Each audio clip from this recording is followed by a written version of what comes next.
tudo bem? Como é que vocês estão? Aqui é o professor Kleber que está falando. Eu quero dar boas-vindas a vocês nesse curso que se chama A Filosofia e a Vida Intelectual. É, eu tive essa ideia desse curso, é um mini curso, na verdade, essa seria a primeira aula, e o meu plano é ser em 3 aulas. Talvez eu até estenda uma quarta aula ou quinta aula se eu achar necessário, mas é um curso gratuito. E eu fiz esse curso baseado na obra do Xavier Zubiri, chamado Natureza, História e Deus, que é esse livro aqui da Realizações, Natureza, História e Deus. É um livro, assim, interessantíssimo para uma introdução à filosofia.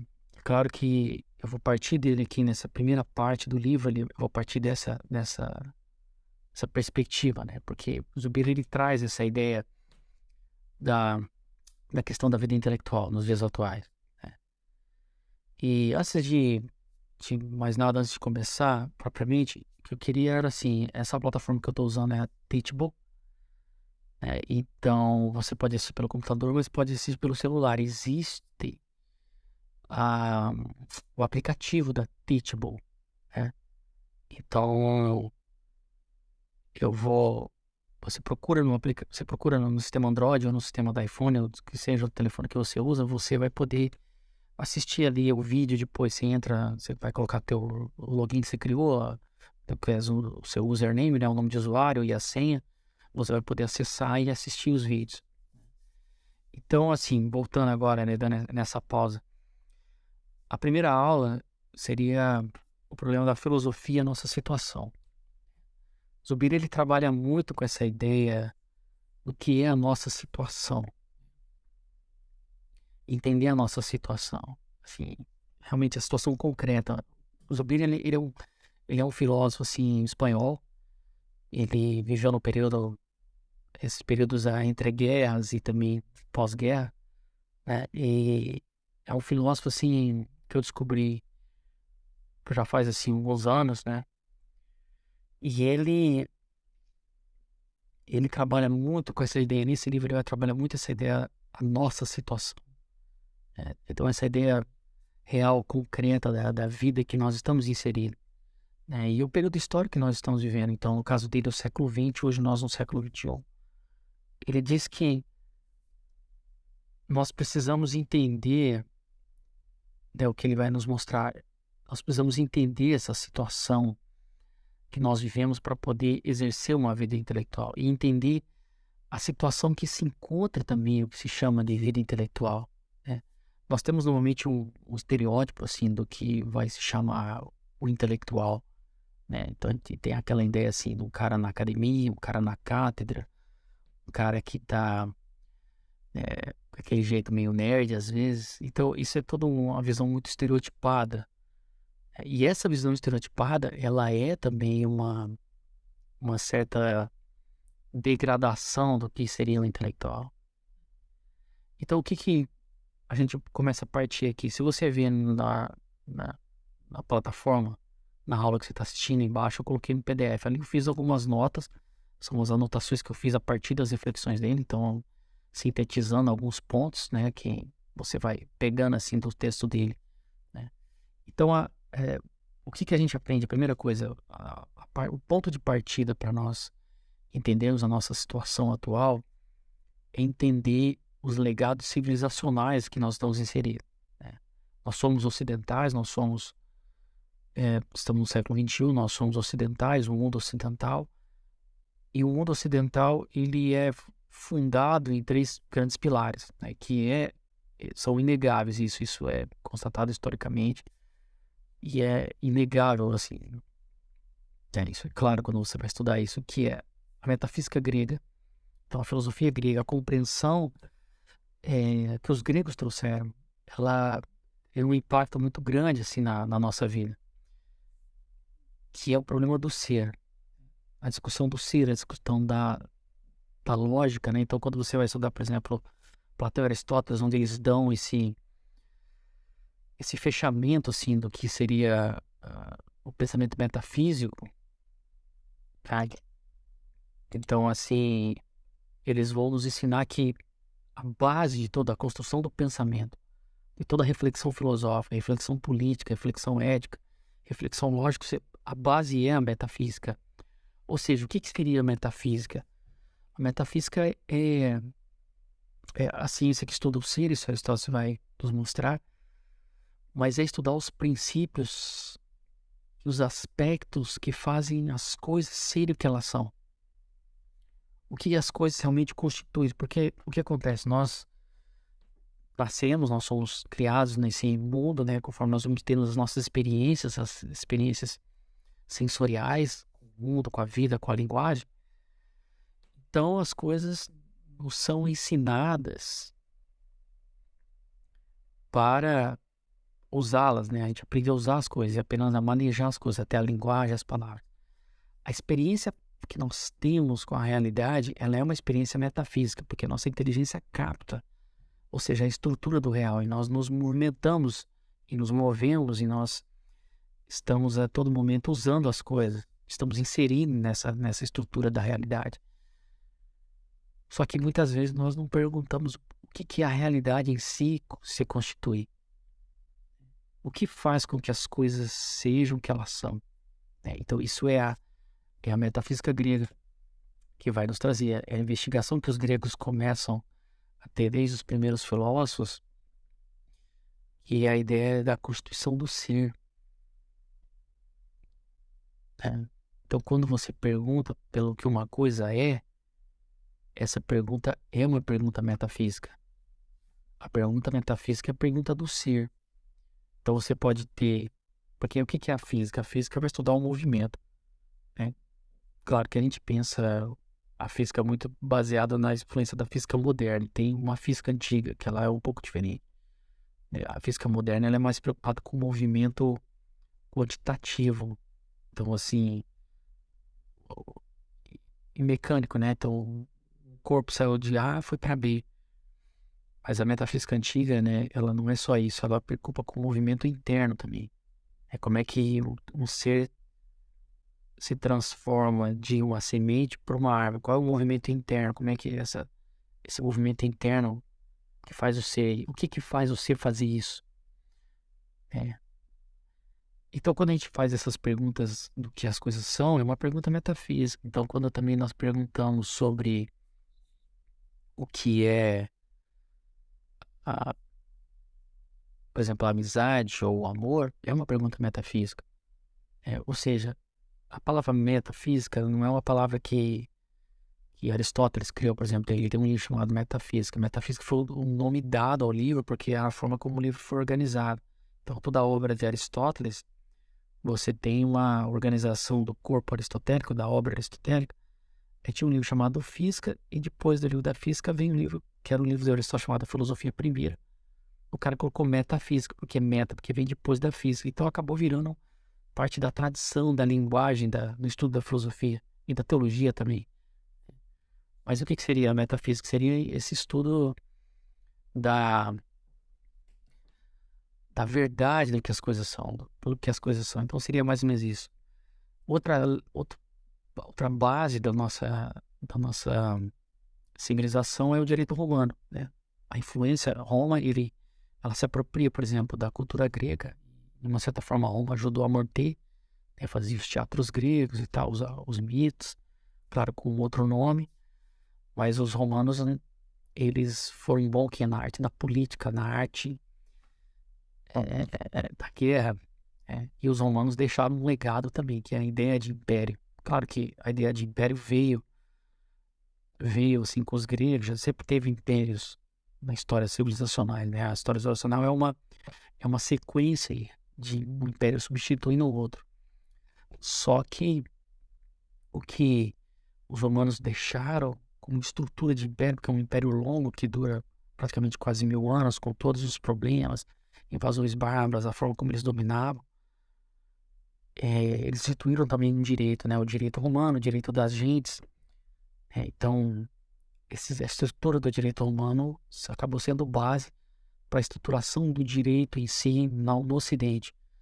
E no Ocidente foi dividido em duas famílias. Você tem o direito romano codificado, né, que é baseado no Código Justiniano, que veio e influenciou a Alemanha, a França, a Itália, Brasil, Portugal, e no caso a Espanha, e sul também o Brasil. E você tem a outra família que é o direito inglês anglo-saxônico, que ele traz uma ideia mais baseado na jurisprudência. Até isso, penso até talvez montar um curso sobre isso daí, para mostrar essa diferença jurídica. Mas também tem uma influência dos princípios romanos ali, né, do direito romano. Então isso ficou na estrutura do pensamento. Isso tudo faz parte do que nós somos, está na estrutura da nossa vida, da nossa realidade. E aí você tem um terceiro legado, que é a religião de Israel, né? A religião judaica, a moral judaica, mas não só a moral judaica, a forma do pensar, da estrutura também de pensamento, a estrutura do tempo, que Israel também vai trazer, assim, né? A ideia profética também, a ideia do movimento profético é um movimento característica da cultura judaica e da religião judaica.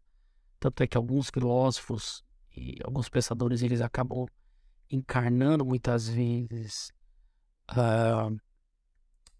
aspectos assim proféticos, né? Claro que às vezes de uma forma secularizada, até ou de uma forma degenerativa, mas existe um certo movimento nesse sentido.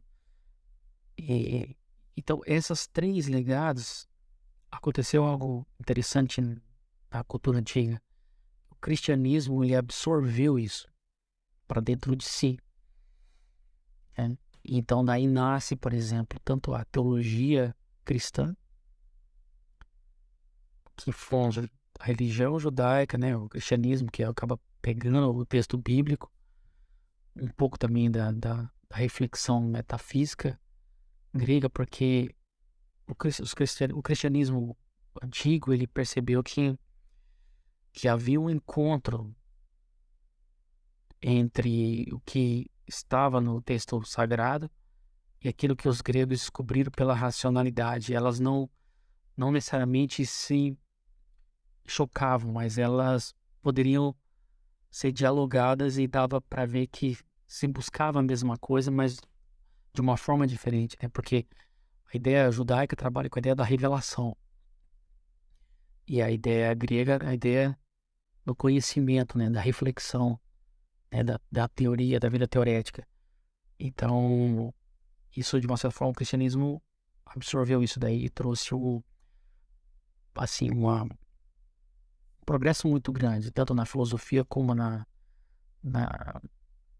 ciência. E claro que o cristianismo também vai absorver o direito humano, a roupagem da estrutura imperial, assim, do direito humano, depois vai ficar um pouco na estrutura de império também da igreja. Só que a igreja sempre, ela substituiu o império, porque o império ele desapareceu, então a igreja se transformou.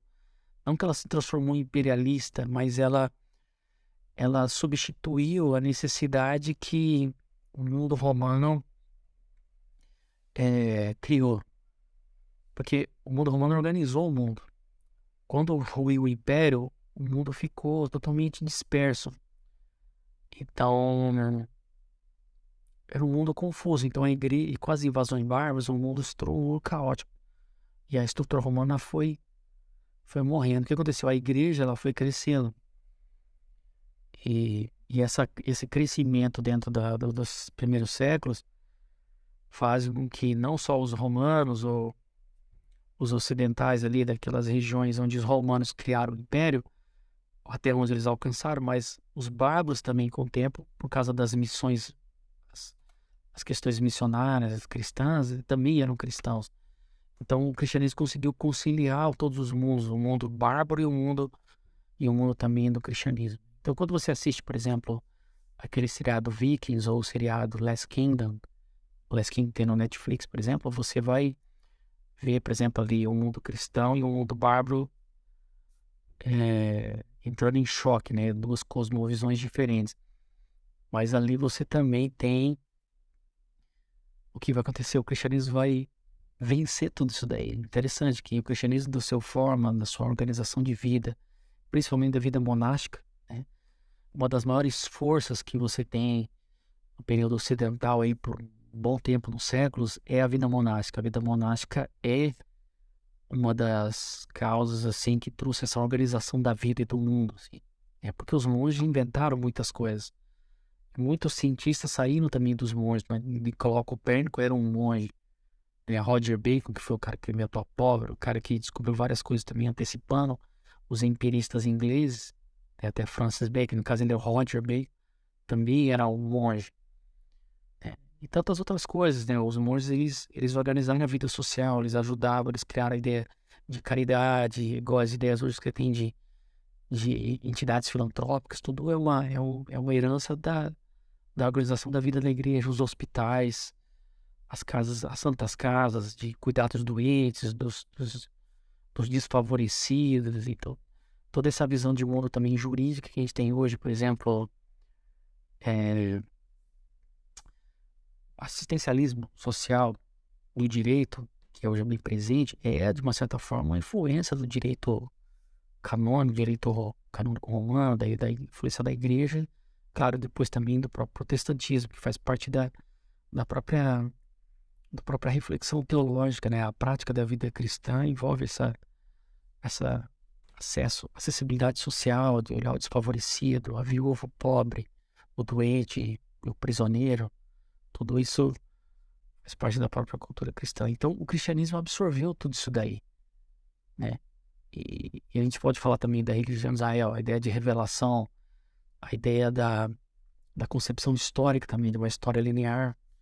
Tudo isso faz parte daquilo que é o espírito do cristianismo. Ele vai absorver tudo isso daí e vai conseguir conciliar tudo, né? O cristianismo, ele tem essa força conciliadora, ele não substituiu as coisas, mas ele absorveu para dentro de si, né? E se transformou e organizou a vida social, a vida da sociedade ocidental. Então, ao mesmo tempo que tudo isso foi acontecendo, você tem, depois dessa absorção que o cristianismo faz, no período moderno, né, o Zubir, ele mostra o seguinte, que a ciência, ela vai se equiparar a essas grandezas desses três legados, que é a filosofia grega, o direito romano e o cristianismo. A ciência, ela vai se equiparar nessa grandeza. Tanto é que a ciência moderna, os avanços que ela vai trazer nas investigações científicas, nos fatos, nos fenômenos, e no próprio desenvolvimento da tecnologia, que é a tecnologia, a técnica aplicada, a técnica científica aplicada, você vai sentir o impacto até hoje disso daí. Então, veja só, isso aqui é o quadro geral da nossa situação. Nós temos essa influência desses três legados civilizacionais que nos influenciam até hoje. E nós temos também a influência da técnica científica, da ciência, da tecnologia. Então, essa é a nossa situação. Primeiro criticado, peraí, nós somos isso. Nós temos isso nas nossas mãos. E o Zubiri vai mostrar três coisas, assim, que você olhar no texto ali, né? Coloca aqui. O intelectual, a pessoa que vai querer a vida de estudo.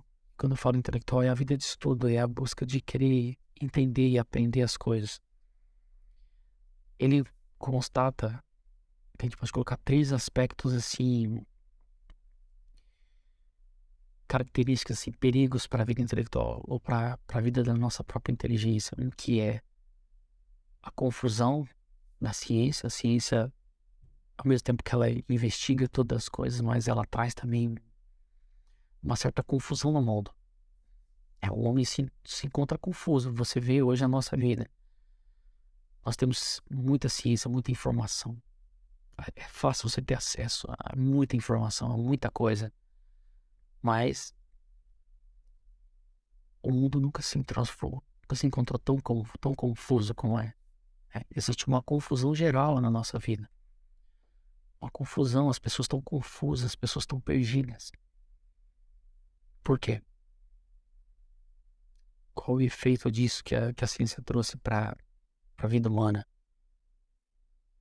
Quer dizer, a ciência que poderia trazer a ideia do iluminismo, não, que a visão dos iluministas era, não, que quanto mais ciência tiver, mais as pessoas serão iluminadas, mais a sociedade será melhor. Realmente, nós estamos melhor em muitos aspectos, assim, da medicina, dos avanços da ciência, mas o homem em si está muito mais confuso. Então, o Zubin, ele coloca isso aqui. Então, o segundo aspecto há uma desorientação no mundo. As pessoas estão desorientadas. E isso você constata, por exemplo, hoje na própria vida psicológica das pessoas, né? As pessoas estão totalmente desorientadas, elas estão perdidas. Porque o mundo antigo, ele é um mundo muito mais estruturado. E o mundo moderno, o mundo contemporâneo, é um mundo muito mais flexível, muito mais líquido, né? E como dizia o Bauman, né? O Zygmunt Bauman, ele fala muito que é a modernidade líquida. Então é um mundo muito flexível, as coisas mudam muito rápido. O que é hoje já não é mais. E você tem um emprego hoje, amanhã você pode estar em outra, você estuda uma coisa, depois você não quer mais, você vai estudar outra. Então você, por causa de tantas opções, tantas possibilidades, você já não sabe mais o que você faz, o que você quer. E os jogos ficam perdidos, você não sabe se faz isso, faz aquilo, e quando faz, aí deve ter feito outro. Então é tudo muito mais confuso. Você sente muito mais desorientação. Né? E muita informação, muita informação. Muita informação, muita luz. Hoje, por exemplo, com as redes sociais, muita mais informação, constante informação, e troca de comunicação. Os canais de comunicação aumentaram muito. Antigamente era tudo muito mais difícil, tudo muito mais estruturado, tudo mais lento. Né? Se você fosse comunicar com alguém, você tinha que mandar uma carta, não tinha correio também. Então você tinha que ter um mensageiro para levar isso daí. Então as pessoas, elas tinham uma noção só do mundo dela, era o vilarejo que ela vivia. Era aquilo ali, entendeu? Era se fazendo em volta, então ela tinha uma comunicação interna ali. Mais que ela podia passar mensagem ali, mas não uma mensagem de um lugar para outro distante, igual hoje a gente faz. Né? Então era muito, muito mais estruturado. A pessoa já nascia sabendo que era a profissão dela, o que ela ia fazer. E assim ela continuava a vida. Então, a primeira que ele coloca, há uma confusão na ciência. Isso a gente vai trabalhar, o que seria isso. Há o que ele coloca, uma desorientação do mundo. Então, o homem está desorientado. Nós nos sentimos desorientados. E ele coloca uma terceira característica que eu coloquei ali. Existe um descontentamento consigo mesmo. O homem está descontente consigo. Bom, até aí a gente pode pensar assim, poxa, nossa vida está mesmo impactada por tudo isso. Nós temos esses legados, mas nós temos essa situação. Por que nós estamos nessa situação? E Zubir, ele mostra o seguinte, que nós como intelectuais, ou ele fala assim, uma pessoa que quer buscar uma vida intelectual, ela sente esses três impactos, assim, confusão, confuso, desorientado e descontente consigo mesmo. E o que é o descontentamento? É um esvaziamento de si. Você sente assim, esvaziado, né? Você sente que você falta alguma coisa. Apesar de você ter toda a informação que você tem acesso à informação, ao conhecimento que nunca teve na história. E ao mesmo tempo o homem se sente infeliz. Se sente esvaziado, se sente pessimista em relação ao mundo, em relação às coisas. Então, o que a gente tem que pensar aqui? Então, o primeiro aspecto seria a confusão na ciência, né? Então, aqui eu vou fazer o seguinte, eu vou dar uma pausa agora e a gente vai continuar a segunda parte. Tá ok?